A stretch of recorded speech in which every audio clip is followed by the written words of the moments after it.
In today's video, I'm going to be going over 5 different items you guys may be using incorrectly as part of your 82nd Airborne Division impression.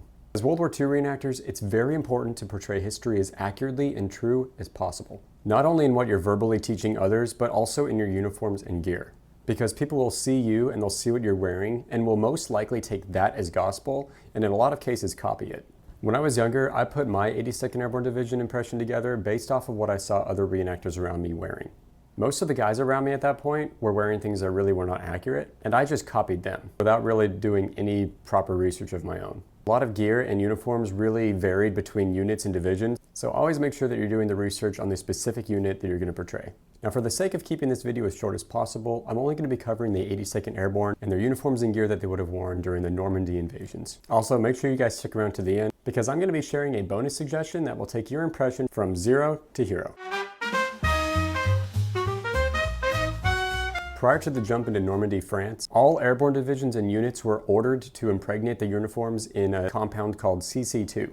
CC2 covering the uniform would have helped to keep the soldiers safe from potential gas attacks. The compound left the uniforms looking kind of wet and waxy, with a lot of different little random spots of white left on the uniform where the compound would kind of build up, mostly around the seams. I've heard of many different ways to do a mock CC2 treatment on your uniform. But my favorite way is honestly to just go to Walmart and pick up a box of golf wax for about $3 or $4. I think you can find it in the baking section, and each box comes with about four blocks of wax. Stand in the Door 1944 does a great video going over all the details on how to do this process. I'll put a link to that video down in the description so you guys can go watch it for yourselves.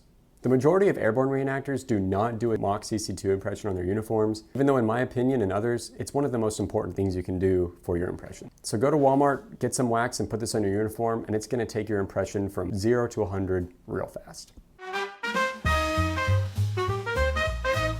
Not every regiment within the 82nd Airborne were issued cartridge belts or used them.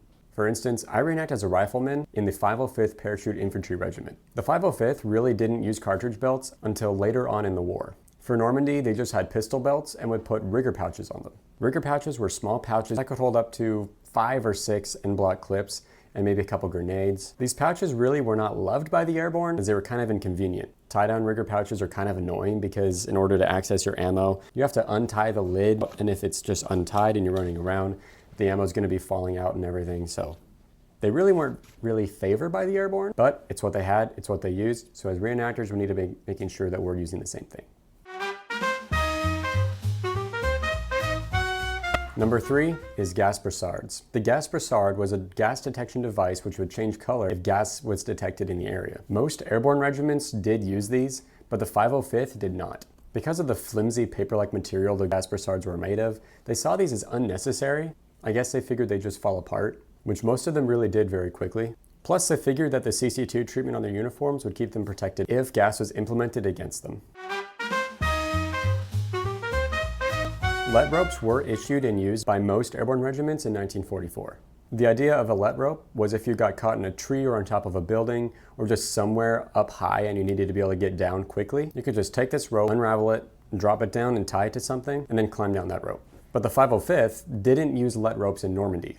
They did use them in Sicily, but the time Normandy came around, they realized that they could just use their reserve chute as a let rope.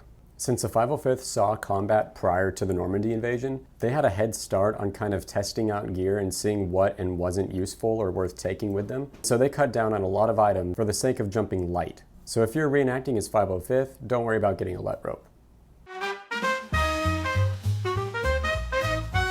And then last but most definitely not least is khaki helmet nets. Khaki helmet nets are very popular in airborne reenacting, and I really don't know why.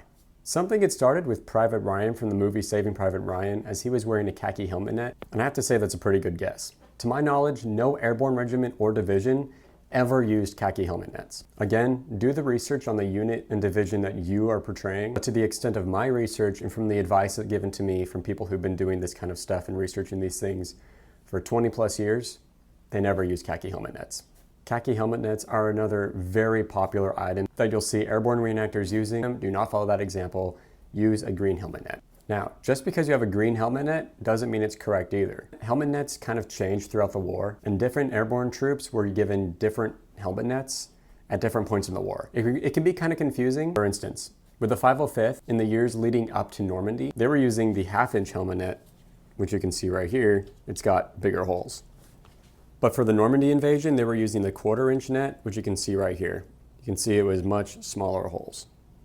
So, I've said it many times, but I'm going to say it again because it's very important. Do the research as pertains to your specific unit and division that you are portraying yourself. For instance, if you're reenacting as a 508th in the 82nd Airborne, look at pictures of them and see which helmet net they were using for the Normandy invasions. All right, guys, I promised a bonus segment, so here it is. Airborne troops had full pockets, so should you. You don't have to be stuffing all your pockets with stuff that's heavy. You can use old t-shirts, rags, towels, extra bandoliers, all kinds of stuff. Just fill your pockets up at least halfway, and trust me, it will make your airborne impression look that much better. The same goes for your musette bag too. Don't be running out on the field with an empty musette bag. That just never looks right. Well, that about wraps it up, guys. I know that these items kind of come across as small details, which they are. They're small details. But in hindsight, even though they're small, they're very important and play a big role in building a historically accurate impression. If you guys have any questions, feel free to leave them down in the comments below. You can also join my Discord, where there's a lot of people in there having conversations all the time about this kind of stuff. Hop in there, connect with each other, and do this research together. If you guys wouldn't mind sharing this video, it would not only help out me and the channel, but it would also help just get this information out there. All right, guys, thank you. I appreciate you, and I'll see you in the next one.